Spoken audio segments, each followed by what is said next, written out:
Gabbarbhai DJ મુદ્દે સમગ્ર ઠાકોર સમાજે નિર્ણય લીધો છે, જાહેરમાં નિર્ણય લીધો, ત્યારબાદ આ વિવાદ કરવાનો મતલબ શું?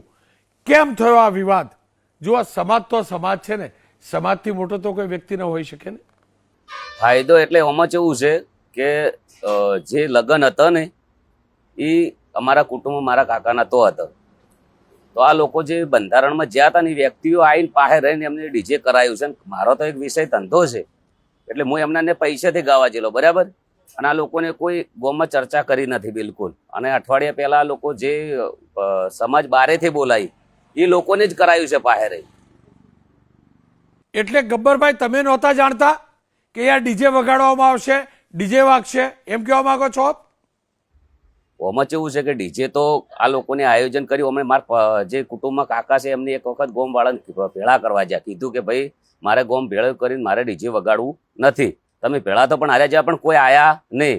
પછી જે 2-3 વ્યક્તિઓ હતા ને વ્યક્તિઓની એક ષડયંત્ર રજૂ કે આ 2 છોકરા છે બહુ સારા ચાલે છે અને ગોમમાં બી ફાળો બી આ ફેરે પ્રતિષ્ઠા હતી ને એના અંદર સૌથી વધારે મેં લખાયેલો હતો.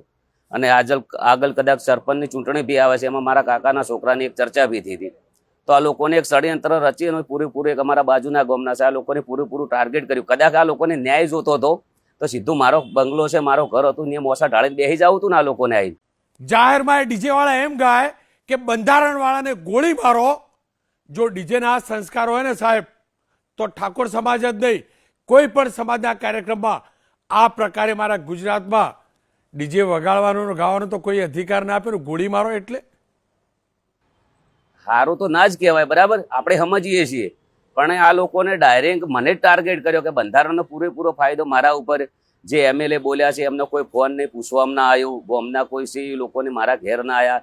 1 વાગ્યાથી મોડીને 3 વાગ્યા સુધી વાટ જોઈ ચોખ્ખું દીવા જેવું દેખાય છે કે આ લોકોને પૂરેપૂરો મને ટાર્ગેટ કર્યો છે. મારા તો એક વિષય છે, અત્યારે પ્રોગ્રામમાં આવ્યો છું, રાતે બી હું પ્રોગ્રામમાં હતો, બરાબર. મારો ધંધો છે, મને તો એ લોકો પૈસા લે તો ગાવા જતો રહો. એમાં હું તો ગાતો નથી, અર્જુનભાઈ ગાય છે, બરાબર.